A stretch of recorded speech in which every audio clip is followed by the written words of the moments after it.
Айде да идва рецепциониста, да идва, веднага да идва тук. Да ме регистрира в хотела, да ме регистрира в хотела, да си почиваме, да си отдъхвам, да отмарям от студенти, да отмарям от Здравко Ахилесов, да си почивам. Айде да идва този рецепционист, да идва веднага, да идва сега, да идва много бързо.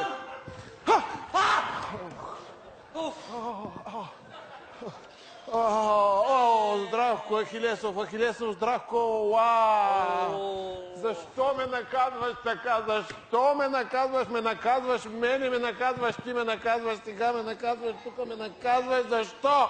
Където и да отида, се си там, бе. Защо, бе? Там си все. Защо? Що за?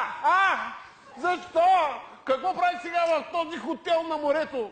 На морето, на този хотел точно какво правиш сега? Тук какво правиш ти? Професор Тазобедрев, ами дойдох да работя на морето. Да изкарам някой лев. Тук в хотела на Чичо. Тук съм всичко в този хотел. И рецепционист, и барман, и готвач, всичко. Всичко. Ужас! Аз вече си платих. Няма отърване и сега ще трябва да те търпя. Тебе те търпя, Здравко. В такъв случай да вземате по изпита малко. Така и така съм тук. Професоре, моля ви се, не дейте така тук. Лято е, плаж. Не мога, Здравко. Трябва да се уверя, че знаеш той оно и по хотелиерство, ресторантьорство, за да ми е спокоен престоя тук. Много ще ми е спокоен той престой тук. Сега ще ми е спокоен. Айде да ти... По-лесничко нещо. Така, първи въпрос. Летни въпроси. Добре. Първи въпрос. Как се нарича човекът, който носи багажите на гостите? Ами... Здравко Ахилесов. Тук целият персонал се нарича Здравко Ахилесов. Който да питаш, се е Здравко Ахилесов. Мъкни! Не може така, моето момче. Съсредоточи се. Нарича се Пик. Как? Пик. Пиклю. Пиклю си ти! Нарича се Пиколо. Пиколо. Престоя ще ми е много тежък тук. Следващ въпрос. Няма как да не знаеш с какво се занимават камериерките. С какво се занимават камериерките? Камериерките с какво се занимават? Изнервен. Това е лесно, бе, професоре. Камериерките са охраната на хотела. Как ще са охрана? Ами как? Ами камери-ерки. Камери-ерки. Какво? Камери, значи следят камерите и охраняват. Не, Здравко! Охранителната камера. Не! Камериерките оправят стаите за гостите на хотела. Да, нищо не знаеш. Нищо. До тук си за две.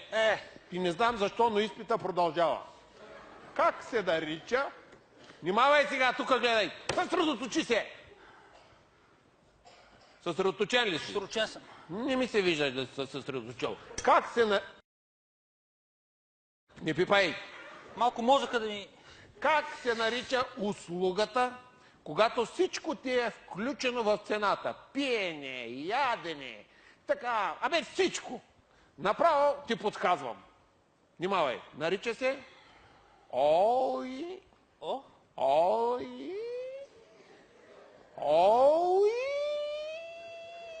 Оливане!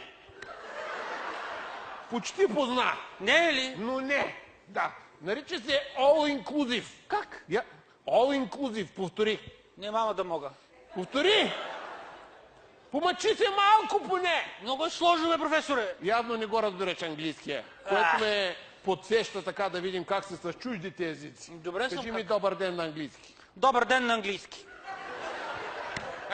Какви са тия детски номера, бе, Здравко, бе? Моля ти се. На много интересен ли ми се правиш? Интересен ли ми се правиш? Не се прави да интересен. Вижте, че аз знам той оной. Какво знаеш ти? Знам той оной. Знам. Ела тук, на катедрата.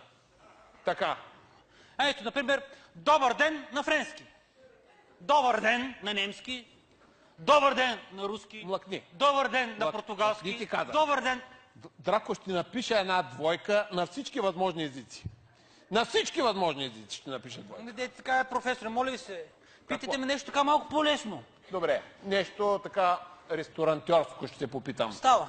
Така, как се нарича ядене, което е на огромна маса и всеки така отива, пипа и си взима каквото си поиска? Нарича се шведска тройка.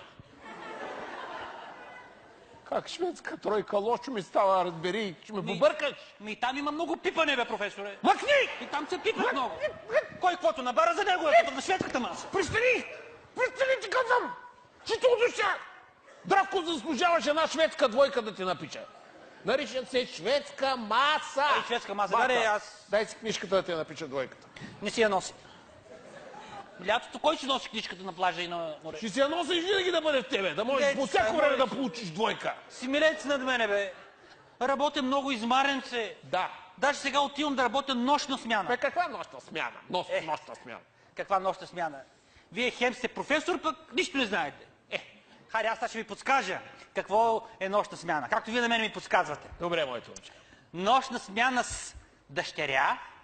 С дъщеря. Каква дъщеря, бе? С дъщеря ви, бе, професоре.